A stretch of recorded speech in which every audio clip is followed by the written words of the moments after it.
Support comes from Thomas Nelson Community College, now becoming Virginia Peninsula Community College, the first choice to start a bachelor's degree since tuition is one-third the cost of four-year schools. More at tncc.edu. Support comes from Hampton Roads Community Foundation, carrying out your charitable wishes forever. Whether it's helping shelter animals, feeding the homeless, enhancing the arts, or supporting students.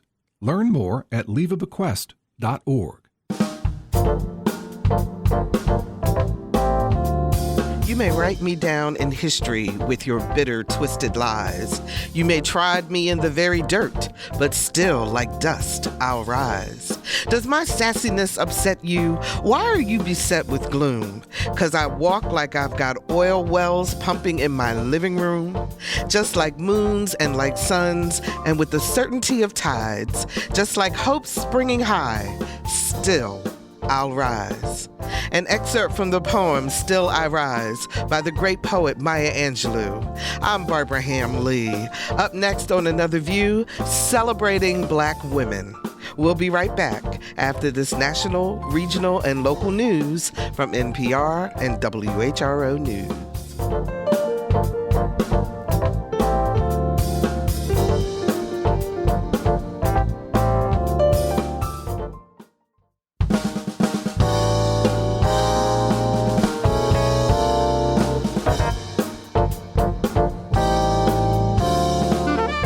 Discussing today's topics from an African-American perspective, this is Another View. Hello, everyone, and welcome to Another View. I'm Barbara Ham Lee. On today's Another View Roundtable, the joys and triumphs and sorrows and pain of Black women. So let's meet our pundits. She's Virginia's relationship expert, a podcaster, talk show host, a mom, and a wife, Dr. Alvean Lyons. How are you, Alvean?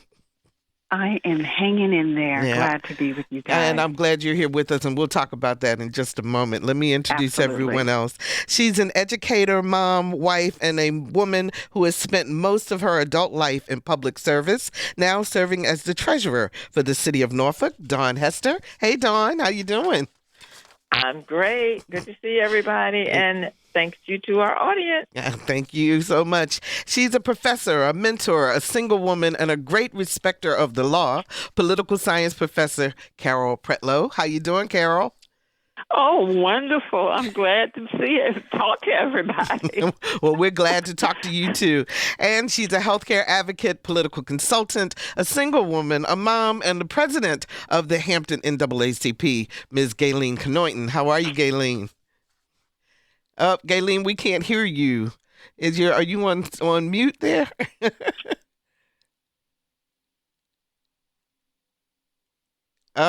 Nope, we can't hear you still, unfortunately. Let's see if we can figure out what's going on with your line. Can you hear me now? Yes, we can. There you are. are. All right. It's playing games here. Happy to be here today. Oh, so glad that you're with us. So, Alvean, on behalf of your sisters on this call, we wish you the very best. We know this is a tough day for you. Your dog of 17 years. Is that correct? 17 years. Yeah, we lost him 2 days ago. So it has been quite a time for our family, and I do pretty well if I'm not talking about how amazing he was. But we love our Codas, and he's off in puppy heaven at this point. But boy, for all of you people who are pet lovers, there is nothing that rips your heart out like losing one of your furry babies. And so this is our first experience, and it has been quite one for the whole family. Oh, wow. Well, thank you guys for your love. You guys are always there for us. We're so grateful for you. Yeah, and just know that we are here thinking about you, and we still appreciate you being with us today. So, ladies, let's talk. I needed to be with my sister. And let's talk about this sisterhood. Let's talk about the beauty as well as the challenges of being Black women today. This is an opportunity for our audience to really get to know you all on a more personal level. But I really am asking you to give your perspectives and introspection based on your own personal life experiences as we go through this hour. So my first question to you all is, what is your superpower as a Black woman? And I'm going to let Daun start this time. Oh, my superpower. Yes. What is your superpower as a black woman? Are you talking about me as an individual? Yeah, because you. my superpower is the Lord. Okay. God Almighty is my superpower because I can't do anything without Him. So I don't know if that's where you want me to go. I want you to go wherever you feel that you need to go as you describe what it's like to be a black woman in America today. Well, I could not have gotten to where I am today without the Lord carrying me through and forgiving me for and guiding me always through my journey. I just could not have made it. Yeah, faith. So God is my superpower. Faith is definitely something that is very, very strong in our community and across the board. What about you, Gaylene? What's your superpower? Well, I definitely would say the same thing Daun said, my spirituality, but my superpower is a connector. I make connections. Mm-hmm. And that's something I learned really later in life. I've always had it, but making connections and connecting people and connecting issues and being able to do that's my superpower. And did something happen to you later in life that made you recognize that's truly what your superpower is? Yes, it did. When I had my son, and I'll never forget, I took a class in my church, and the pastor asked us what was our purpose. And, when you ask the person what your purpose is, you have to think about it, right? And so when I thought about it, everything I've always done has been around connecting people, connecting issues, connecting organizations, and, bringing people and issues together, and just in any realm, whether it's social, fun, public, or whatever the case might be. And so that's just a gift, and that's something that I didn't learn until late. That's a gift that I had, and I didn't recognize it until later in life. Until later then. Carol, what about you? What's your superpower? Wow. Of course it's God, but it's also my angel spirits, which I call my mother and father, who passed many years ago.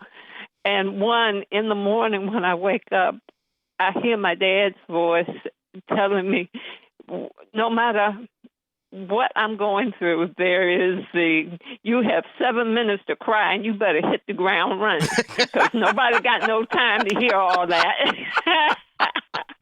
And sometimes it's little things that bother me and annoy me, and then sometimes it's larger things, but that's what gets me through each and every day. 7 minutes, huh? 7 minutes to get it together. Absolutely. Alvean, your superpower. Wow, that's such a great question. Because I think I assume this to be true for all women, that there's so many layers that make us who we are, right? And we tap into them in different ways at different times. But I probably have to say, outside of faith, which I share in common with all of my sisters here on the show, is my love of people. Because ultimately, if you don't love them, you will stop trying to see the best for them. Because boy, do people try you in some unbelievable ways, which make you have to go to your faith to not act up, But it's just, I genuinely love humans for all of our stuff. I genuinely love people, and it tends to be my default zone, even in some of the most difficult of times. Okay. All right, let me switch it around then. What is your kryptonite when it comes to being a black woman in America? Gaylene, let's start with you. Woo! My kryptonite is my voice.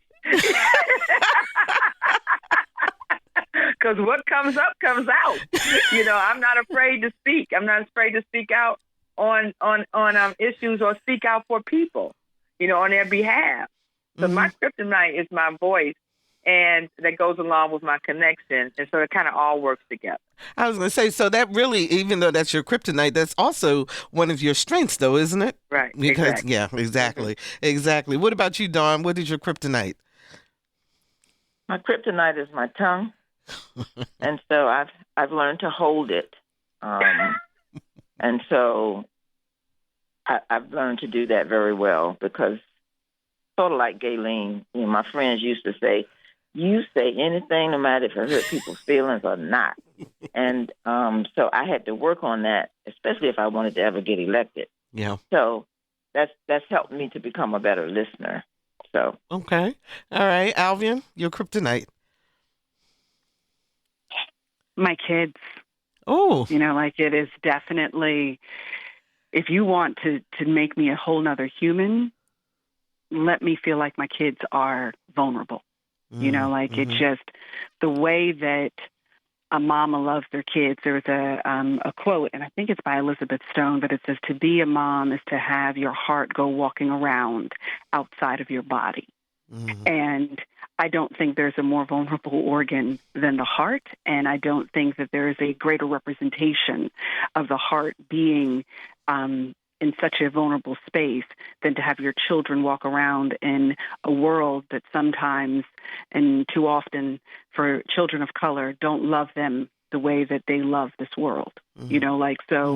There's definitely a and that's not to perceive the world in a constant negative space. I'm not saying that at all. There's some beautiful things about, the world, but there are unique things that children of color navigate and parents of color navigate as a result.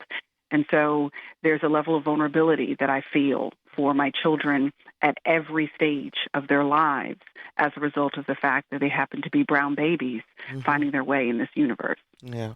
Carol, your kryptonite. Wow. This is difficult. I think it's my tongue and the use of sarcasm when I'm hurt, because sometimes that makes things even worse. And most of the time, the hurt that I feel, I don't want to reveal it. I'm like, okay, I don't want people to know that I'm hurt or that this is hurting me. And I think that's unfortunate, because sometimes people need to see the weakness of the things that are vulnerable about you. They don't always need to see that you are invulnerable, that you can't be touched. So I think that's it. And that really goes right into my next question for you. And Alvean, I'm going to throw this out to you first, because the whole stereotype of the strong Black woman, you never show emotion. You always have it together. You always are the one to take care of everything. Is that a fair assessment of who we are? No, and we get punished for it.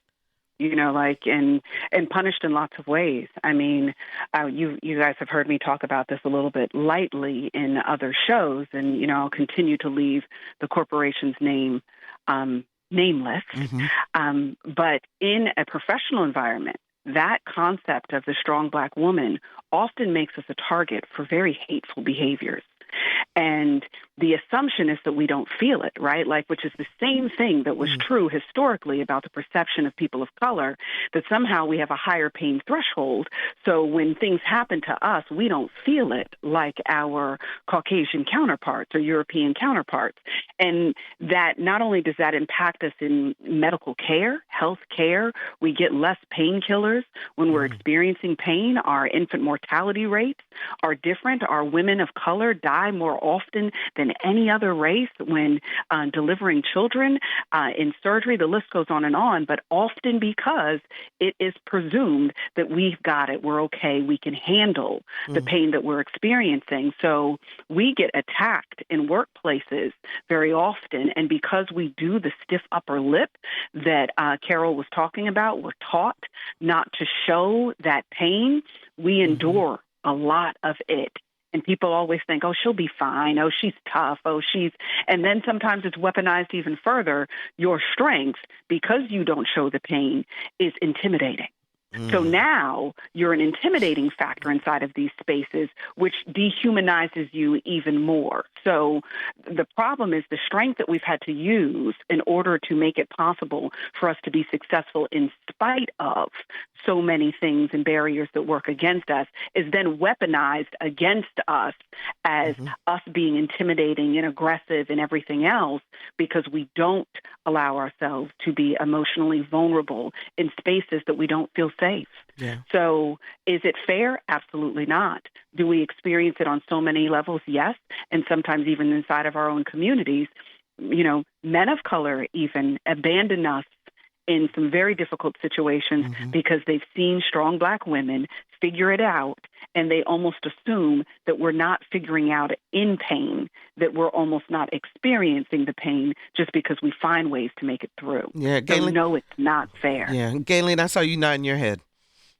Yes, oftentimes a strong Black woman, AKA, can be an angry Black woman.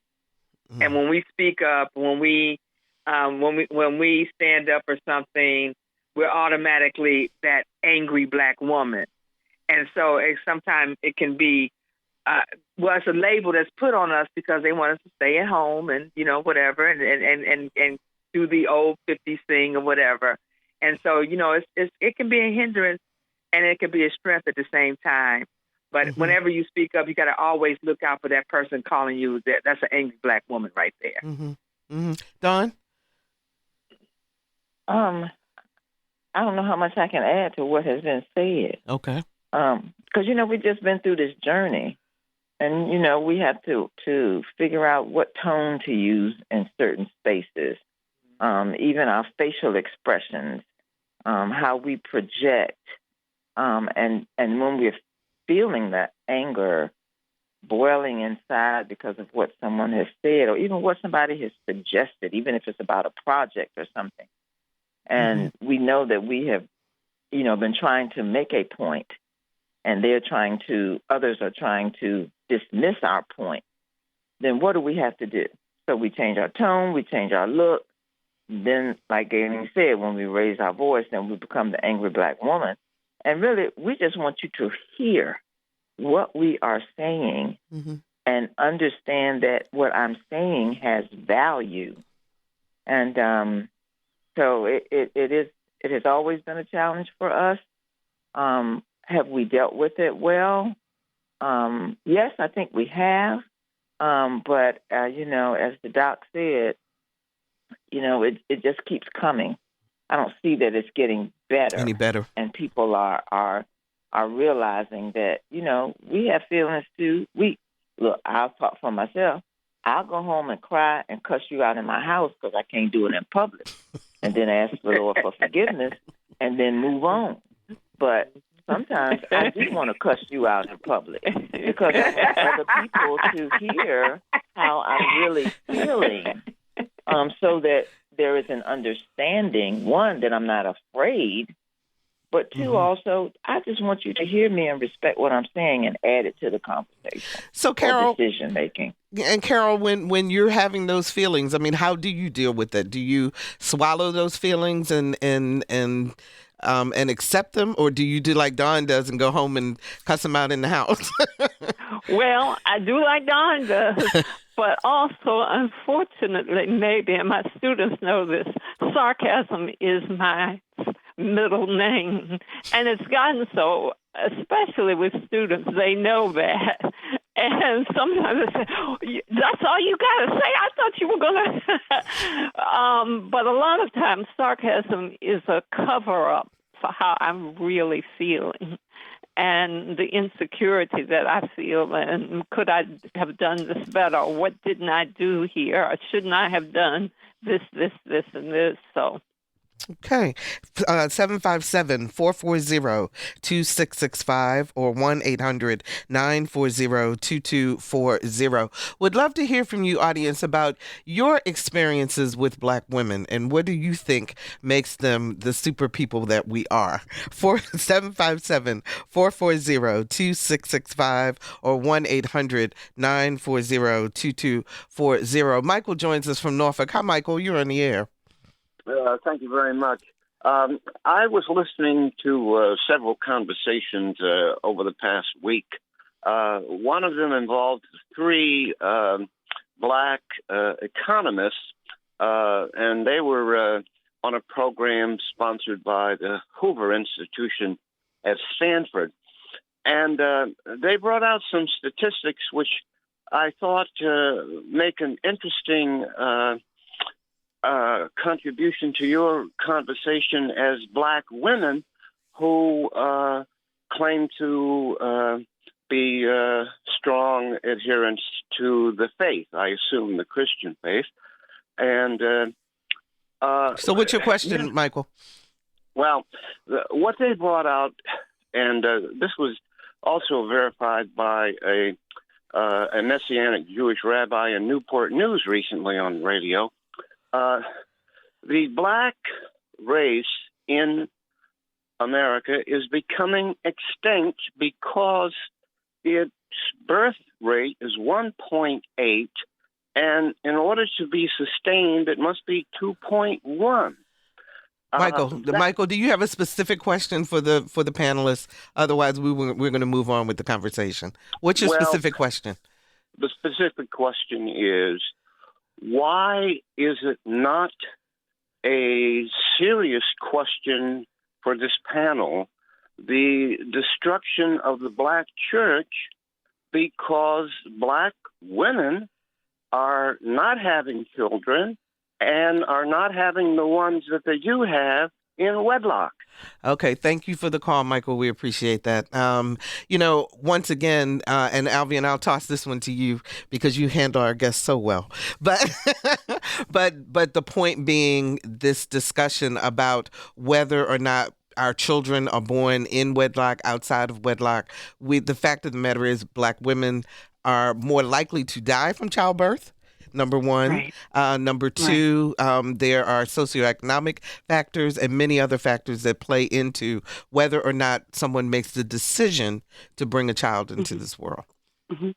And as I've said before, because I find these comments quite interesting, to say the least, that they, much like what we were talking about before, about the fact that sometimes our strengths are weaponized against us, so are our choices. So when we have children outside of wedlock, it's weaponized against us that somehow our children are not legitimate, right? And, the same people who are very pro-life and say that they want us to have these children are the first to demonize us for having the children, right? And then these are also often the same individuals who are very quick to see our men of color locked up when not having appropriate legal representation in some of the legal situations they may find themselves in. And so the Black family can be split for reasons like that. Then additionally, we'll find the same individuals who are complaining or making comments about whether we have children in or out of wedlock, not being particularly supportive of interracial marriages either. So they don't want to see us browning up their communities either. And then the same individuals will vote against healthcare initiatives that help to ensure that people are able to have healthy pregnancies and have healthy children. And then they vote against, human service programs so that the mom who wants to go to school and be able to have her child and be able to have a little bit of support when it comes to childcare, because it's as expensive as a mortgage for the average person, that same person doesn't want us to subsidize any of those things either, because while they profess to be pro-life, they are pro-fetus, and they're often only pro a certain color fetus. And so, the statistics are conveniently utilized in ways that, yet again, are weaponized against women of color. And so while I understand that everybody wants to contribute their commentary, it would just be wonderful if there was consistency between, a desire for life and an upholding and uplifting of the same life that we purport to be so supportive of. It's just nice when there's congruence between what somebody professes and then what somebody does, and the love that they profess to have for life, and then the love they have for the people that they're sharing life with. We choose. We all get to choose. And I would just hope that more people would choose love and kindness and support and less judgment in order to ensure that we all want to do life together more and more each day. Absolutely. Gaylene, you had a point you wanted to make? I just want to say ditto, ditto, ditto. Unmute. Yeah. Oh, shoot. No, mute yourself on Zoom, Gaylene. That's all. And just talk on your phone. Oh, I'm sorry. There you go. Okay, no problem. Okay. No, I just want to say ditto, ditto, ditto. And I really can't add too much more to that. All I can say is that I'm not sure where those stats come from, but I will say that whenever a woman is pregnant, that's a decision that they have to make, and they take it very seriously on however they want to handle it, whether they're black, red, yellow, white, or whatever. Mm-hmm. So I'm not sure about where those stats came from, but I do know that the black race is not decreasing. Now that I can say. Dawn? I just wanted to add that we are women of faith. I think it was Michael who called in. Yes. Mm-hmm. We are women of faith. And our conversation today is based on us being strong women, strong black women specifically. And so comments like yours, we have heard most of our lives, and we shall not allow you to denigrate our belief in the Lord and the life that we live and the choices that we make, because just as you have that right to do those things, we do too, as strong black women. And so it is disrespectful, in my opinion, for you to talk about babies being born or not being born in wedlock or not, out of wedlock, whatever you want to call it. When a baby comes into the world, we pray that the baby is loved and cared for, no matter what their race.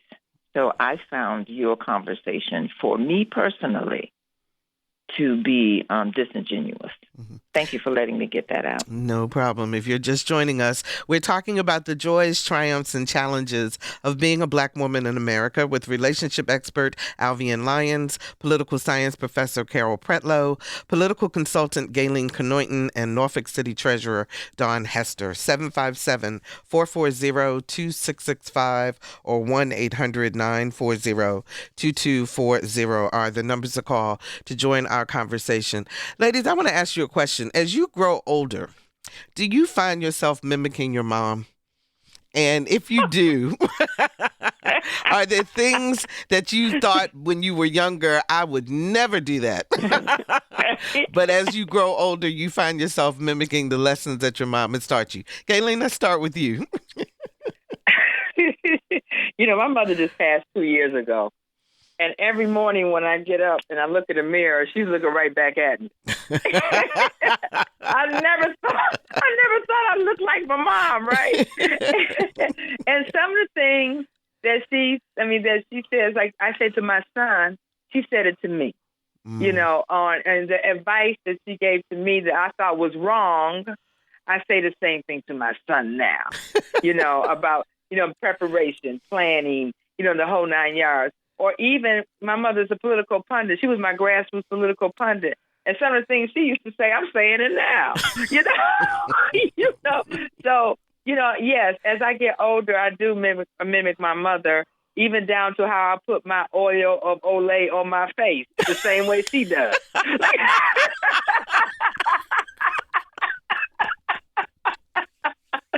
Some of the things that come out my mouth, I say to myself, my mom would say that. So she's living vicariously through me, as she's always said. Oh, wow. Dawn, what about you? Yes, I do. I am like my mother, very much so. I sound like my mom. My facial expressions are like my mom. People will say, you sound just like your mama right then. And, I am my mother. She is in me, and I lost mine a couple of years ago too. And sometimes I look in the mirror and go, "Dang, oh, Mom, you with me this morning?" I look so much like her in certain instances. Yeah, I always look like her, but and I'm grateful for that. Yeah, so you learned some good lessons from her. Everybody might not have that. Yes, or absolutely. have had the relationships with their parent or mom, to be able to glean some of that strength that they had and shared, and the knowledge and wisdom and how to navigate, like Gaylene was saying.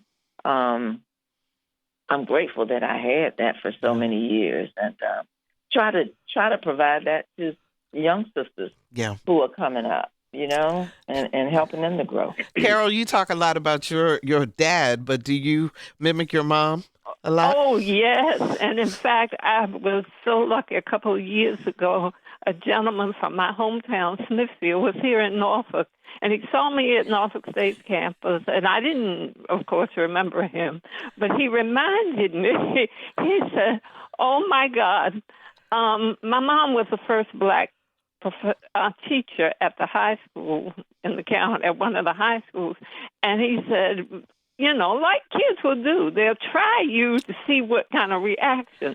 And he said a couple of his friends stood outside the door and said, nigger, nigger, nigger.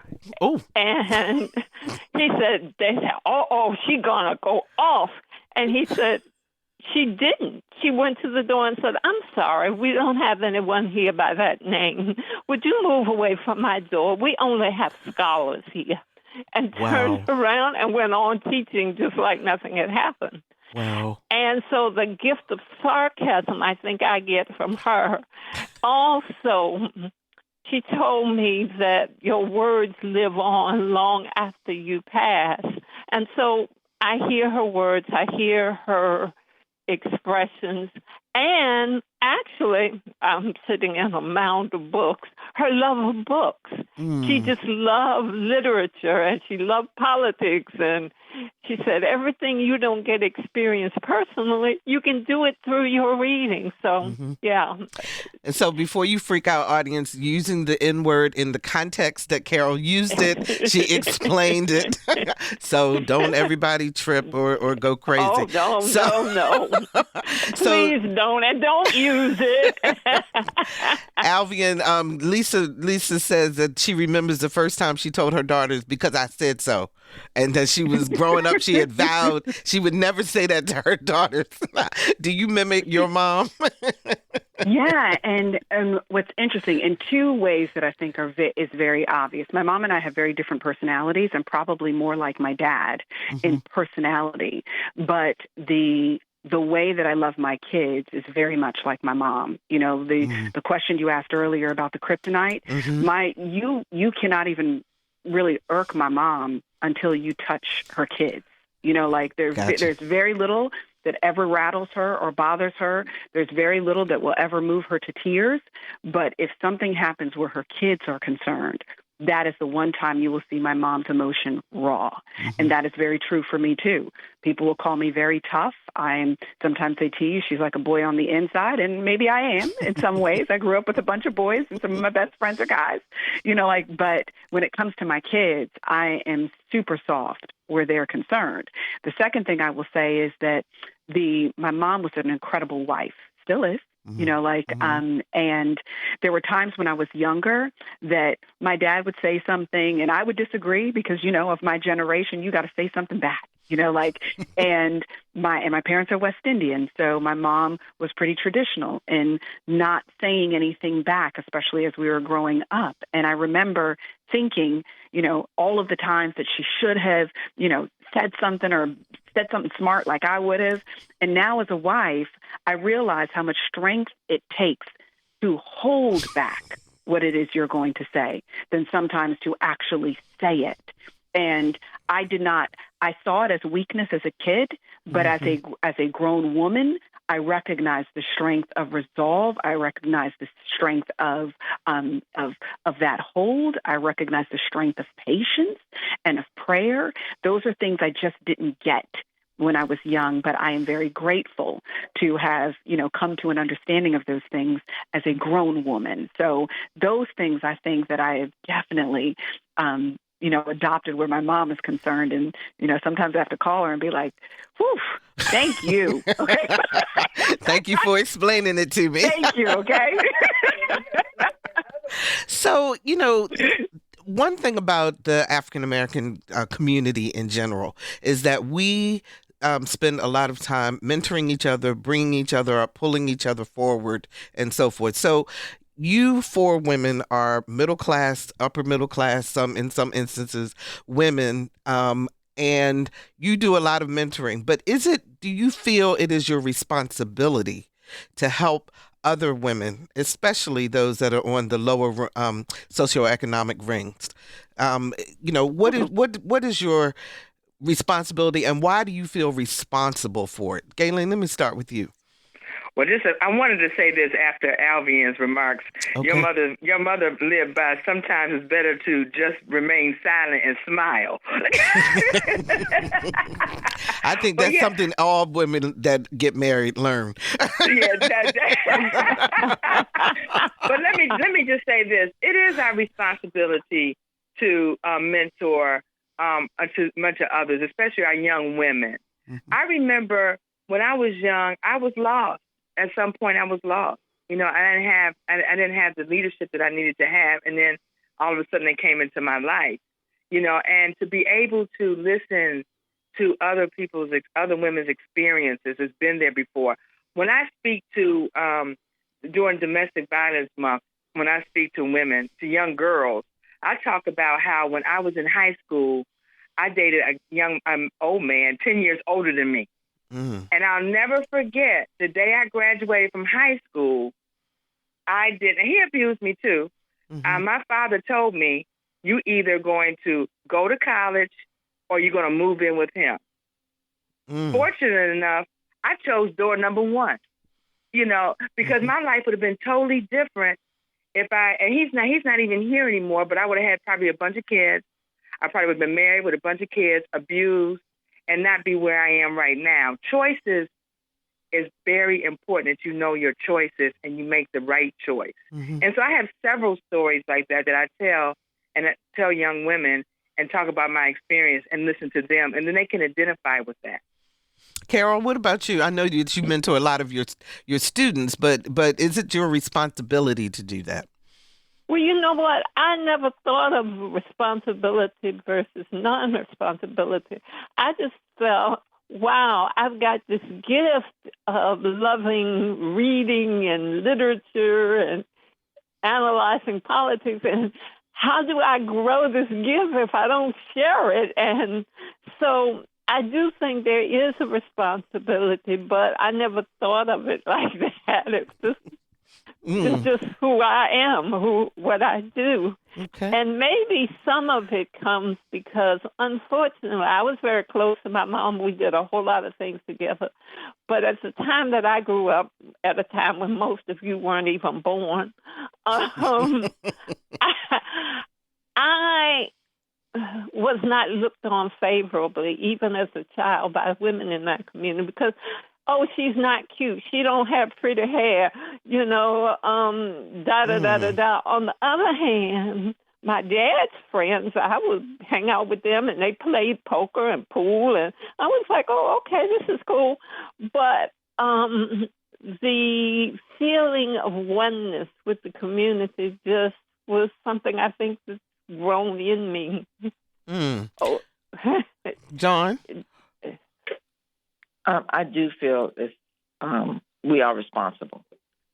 I think we have to be.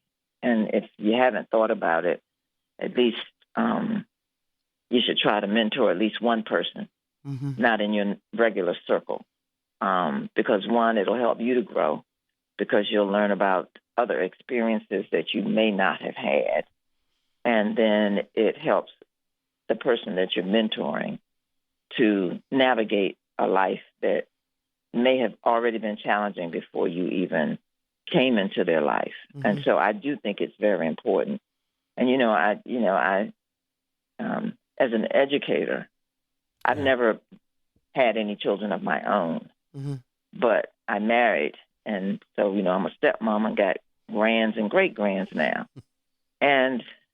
But the children that I taught are still my children. And so, that connection of helping them to grow and being proud of them and hearing them say, oh, Miss Hester, I'm so-and-so, or I'm doing so-and-so, or I see them somewhere and they'll treat me to something.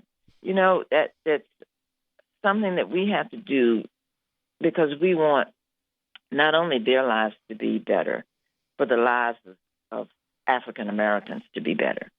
Yeah. And so it is our responsibility. And then some of us have gone through things as a first-timer and you want the experience to be easier, it'll be different. But you at least want it to be easier because you want to share with them, well, think about this or keep your eye out for this, before you make a move, before you open your mouth, before whatever, so that it's not a hard journey. But our journeys are hard, but it's not as hard as it could be. And so mentoring, I think, I would expect every Black woman to mentor somebody. Alvean, with our society as a whole as being such an individualistic society, that does seem to be a unique characteristic of Black women. Yeah, and I think that there's a decision that we all make, and that is to say that, if you live for yourself, you live once. But if you live for others, you live as many lives as the number of people you touch, right? So takers only get to live once. Givers get to be immortal, because that seed that we plant in the lives of those that we mentor and we touch, that continues to live on beyond us. And for all of us who are on this show, as we referenced before, as people of faith, we are our brother's keeper, and that brother is not a gender identity, right? It is a kinship. It is a spiritual familial connection, and to fulfill that scripture means to look out for others. I literally did my second doctorate on exploring the relationship between trauma and social support relative to self-sufficiency achievement for women on TANF, right? And the whole research was consistent with the work that I had spent the last 7 years, now we're into almost 10, doing, which was about working with women who were dependent on the system. And people look at us now and don't realize where we came from. So I may be very financially comfortable now, but I started on the system because I decided to have a baby when I was broke. Right. So when we have a system that allows for those of us who are serious about moving forward and have the social support necessary to be successful at moving forward, because you cannot do it alone, when that is true, our society becomes better, because the same person you were watching on that line at social services is now a doctor. And so we have to have a society that believes in nurturing the seed of potential in those who are often perceived as invisible or and not valuable. But if we can see them as God sees them, then we understand that every one of those is a harvest waiting to be realized, and we invest differently. So our lives have to be about something more than what we can get, because when we make them about what it is that we can give, America is a better place, and by extension, so is the world. So, Gaylene, as you mature, are you more or less racially tolerant in terms of tolerating racism?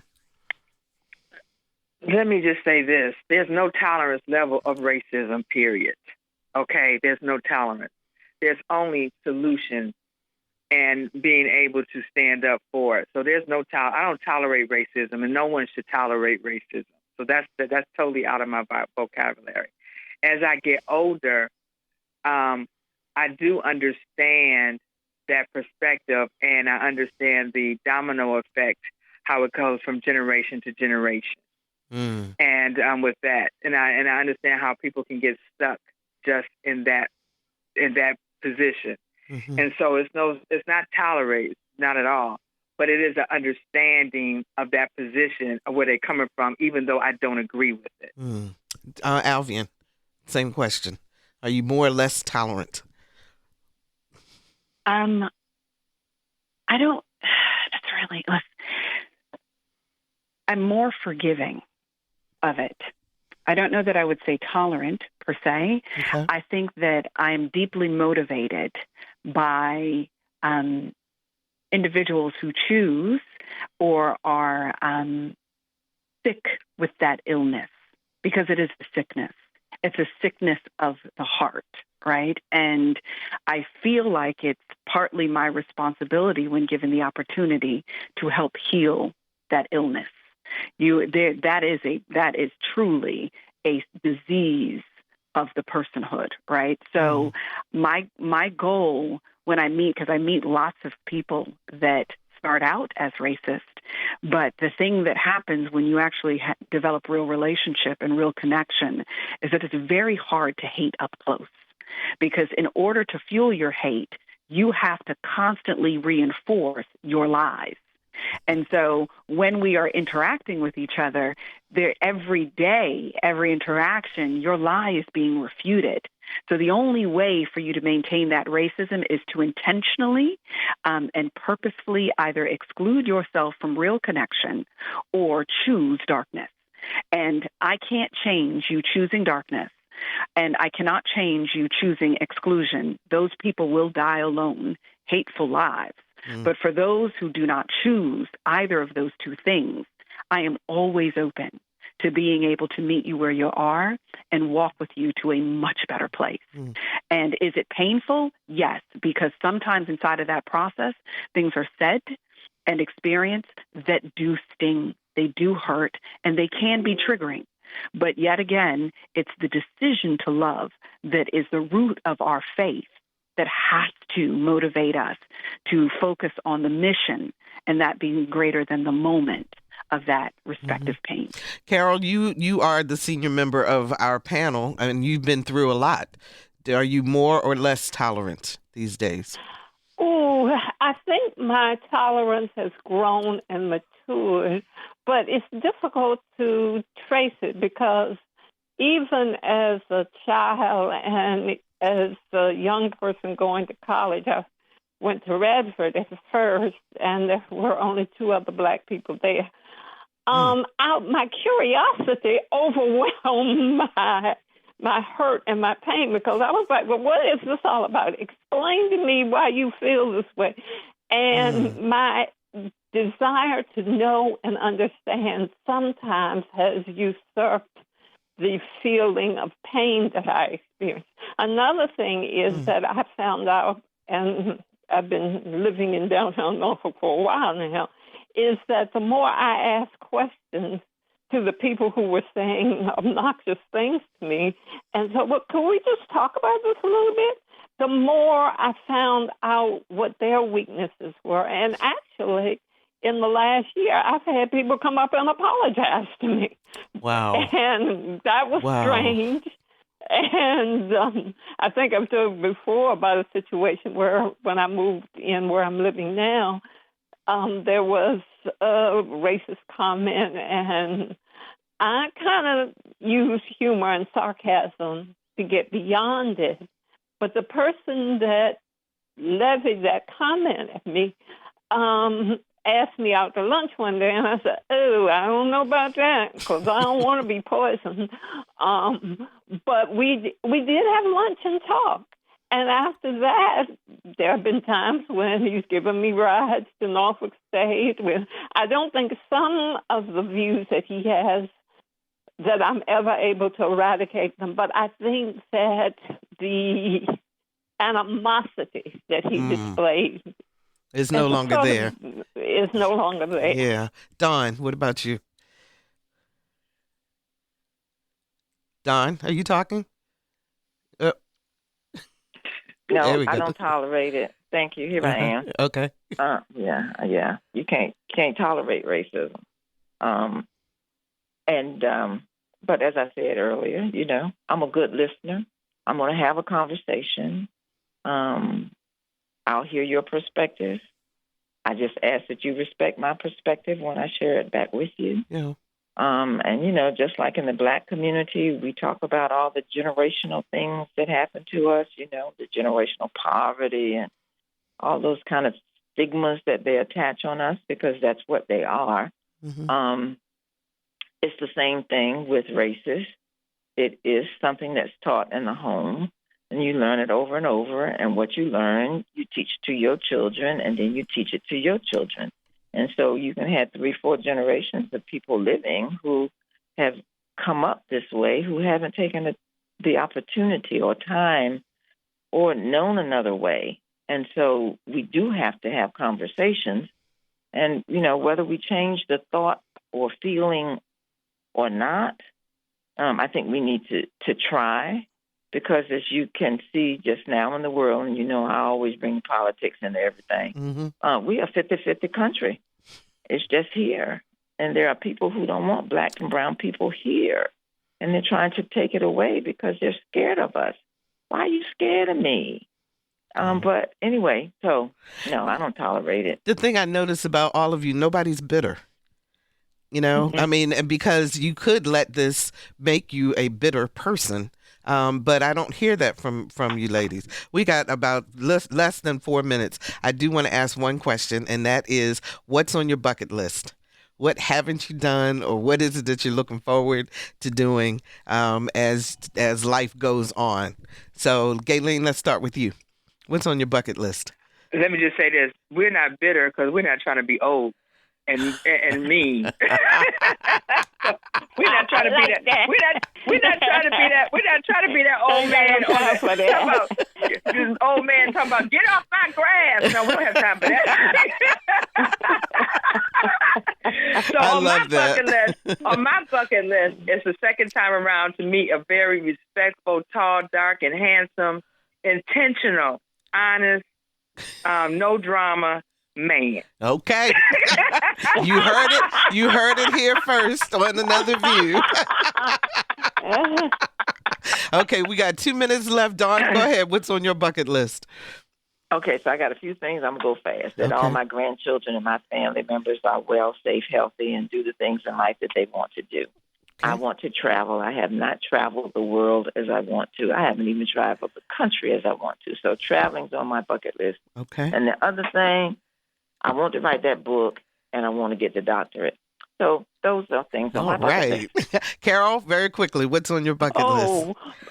The doctorate in law. I have my LLM, and now I went to SJD, and writing a book about the experiences of the minority community, particularly farmers in Isle of Wight County. Oh, wow. And Alvean, you get the last minute and a half. You're on your bucket list. Okay, so one, I will say the difference between bitter and better is a single letter. That's the I versus the E. To be bitter is to choose to focus and meditate on the injury, the I. To be better is to decide what has you been educated inside of the experience. And what we choose in this space is to be educated from the experience. What did we learn from it? Not the meditation of the hurt. That's why we're better. So I just wanted to say that first. Secondly, on my life list is that I want to write 3 New York Times bestsellers, because I need one for the Father, one for the Son, one for the Holy Ghost. Okay. And I want to travel the world. I have never been on a honeymoon because we prioritized our children's needs over our wants. And so we did not take advantage of that when we were younger. And 3, I want to build the home of my dreams that becomes the space where everybody knows that you are seen, you are heard, you are valued, you are loved, and you are safe. And we will enjoy what home really is meant to be. Whether we share it by love or by blood, we are family. Oh, that is fantastic. And to end on that note, Dawn, very, very quickly, because we are out of time. Alvean, how do you come up with these things? The bitter and the better. Okay. Thank you, ladies, so much. And thank you, audience, for the honor of your company over the past hour. Do me a favor and share this show with a friend. Go to anotherviewradio.org and download the podcast. And please sign up for our eView newsletter. It's a once-a-week reminder of upcoming shows. And we would love to hear from you if you have a show idea you'd like us to explore on Another View. Email me at contact@anotherviewradio.org. You never know, your idea may be on the air one day. Our theme music is an original composition created especially for Another View by Jay Sennett. Lisa Godley is our show producer. Todd Washburn is our audio engineer, and Dr. Barry Graham answered our phones. I'm Barbara Hamley. Have a fantastic weekend, everyone, and let's get together again next Thursday at noon for Another View.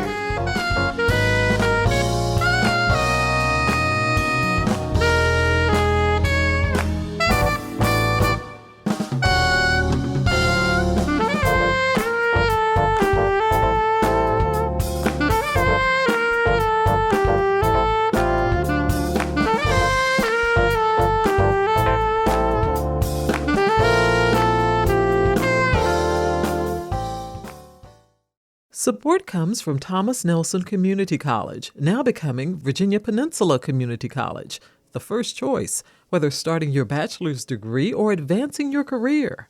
More at tncc.edu. Support comes from Hampton Roads Community Foundation, partnering with donors from all walks of life to improve southeastern Virginia through grants, scholarships, and leadership initiatives. Learn more at hamptonroadscf.org.